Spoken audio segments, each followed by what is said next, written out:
Partha, what a pleasure to have you. I had the pleasure of working with you 10 years ago, yes. 2013 PanIIT conference in Houston. A great conference. I had a great time. Thank you. Thank you for hosting all of us there. Thank you. I still have good memories of that. I do too, and thank you. Thank you. Also covered the IIT conference, and the YouTube links are still alive from that conference. So thank you for spreading the word about IIT 2013, and it's great to see you here at another excellent PanIIT conference, IIT 2024. So thank you. Thank you. Very kind of you. So Partha, before I jump to your daytime job, as volunteers, obviously you have daytime jobs. But your feedback and your experience, at a moment where PanIIT has completed 20 years, recognized by the U.S. Congress, and this, team at Capital IIT has put a great show together along with PanIIT board. Really, you put it right, and a 20-year journey. I was there at the very first PanIIT, 2003 in Bay Area, and I still remember the excitement I felt when, Bill Gates was getting interviewed by Rajat Gupta, and all those great things were being told about IIT and the students and the alumni and what they have contributed, most importantly, to the future of the world, not just America. And now, having organized a conference in 2013, 10 years after that, and now, almost 10 years, completing the 20-year anniversary, it's a great feeling. It's a great feeling not just being part of the IIT alumni and the organization, but the fact that all of us are striving, and many of the luminaries have really contributed back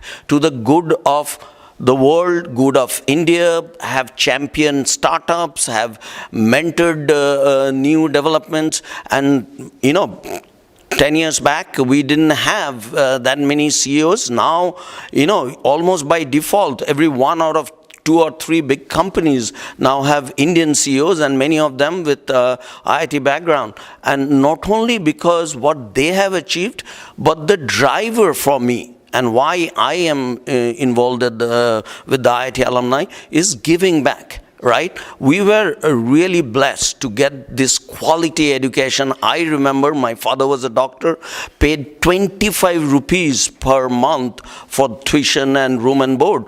And the least we can do is contribute back by mentoring, advising, encouraging people to do the right thing. And that's why I'm involved, and I'm really excited. And one word for the PanIIT committee here: they have done a fantastic job, and I can tell you this is the best venue ever out of all the PanIITs. Fantastic resort and stuff, and the people, I know they were under panic, and helped them out with outreach and marketing, as you know from my experience. And great to see so many people, more than 1,000 people here. So thank you, and thanks again to the Capital PanIIT and the IIT conference team for a job fantastically well done. Thank you. So, Partha, I want to switch gears and then take you to your career. You have been a lifelong executive with oil and gas companies, obviously in Houston.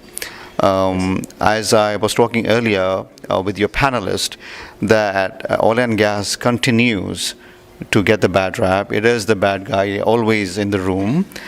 So first question is, is it just mere perception, or there is some work that needs to be done by the industry itself to clear the perception and actually work on the ground to find cleaner alternatives, or better alternatives, I should say? Excellent question. And I will address in 2 ways, okay?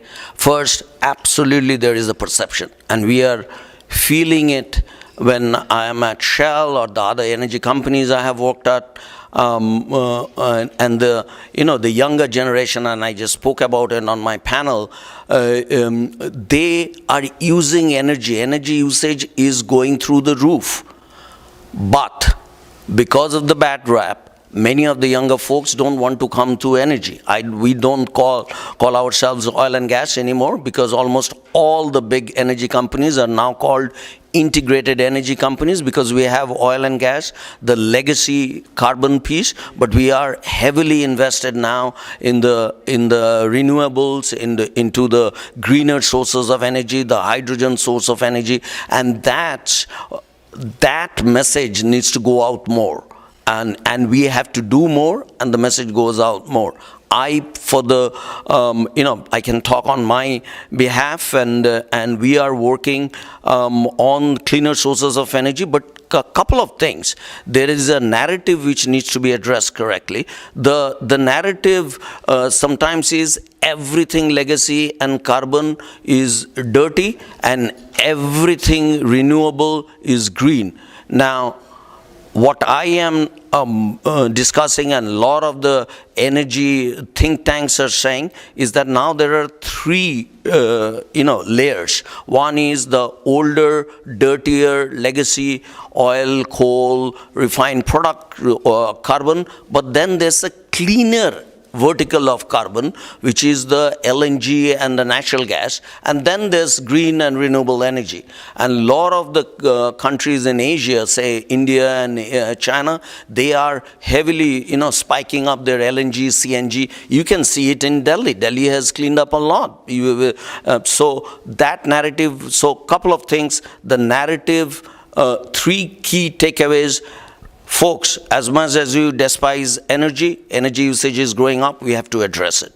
We have to invest, new people have to come in and join the companies. Second, there are three layers of energy, and let's focus on cleaning up the energy transition, but also let's not lose sight of the LNG and the natural gas. And the third more important thing is, we have to really invest in innovation so that we can address the energy challenges of the future. Well said. I think instead of pitting against each other, we should find better solutions for the benefit of everybody. We can't just get rid of one versus the other. Continuing on this, you focus on new technology adoptions to make things better, and that's been your focus here for many years. Yes. How do you see the new buzzword, which has been the old technology called AI, and its adoption? I am really impressed that you asked it old technology AI, because I came to this country 36 years back, fall of 87, on an AI scholarship, NASA-funded scholarship to work on AI-driven computer vision. So it is an older technology, but I am excited that AI, thanks to cloud infrastructure and easy use of data and storage of data, resources, computing, it's really taking off. But as I tell people, AI is a powerful tool, but as Einstein used to say, if you have a problem, think about the problem and the domain for 55 minutes, and then 5 minutes actually solving it. So we have to understand the domain and the context and pick the right technology. AI is one of the tools in the armor, but there are a lot of other things. Let's analyze the problem. But I'm really excited as technologies, as a digital transformation expert, that future is very bright. And because energy is such a complex domain, technology is going to play a big part in driving that transition. Yeah. On a lighter note, since you have been dwelling with technology for so many years, technology is making us, how should I say, very stressed, anxiety. It should be actually helping us be happier and nicer and more younger. So where are we missing it? And this is a good question, and I think the human driver, the human nature always gets addicted to one thing or the other, right? And so we can't blame just technology itself, but I hear what you are asking is there has to be a balanced use of technology. You cannot be on social media, 24 hours a day, listening to, looking up to what people are saying and worrying about it and how your post will be taken. That obsession needs to be, it's more human nature. Technology is driven by humans. There are great technologies, but how you use it is the driver. And you are right. There are powerful tools coming.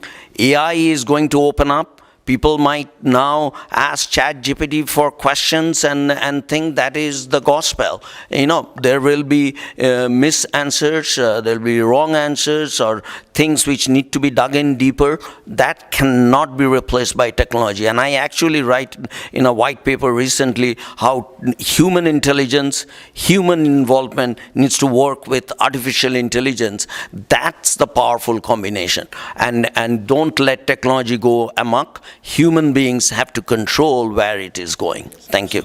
Well said. Partha, again, pleasure. Thank you so much.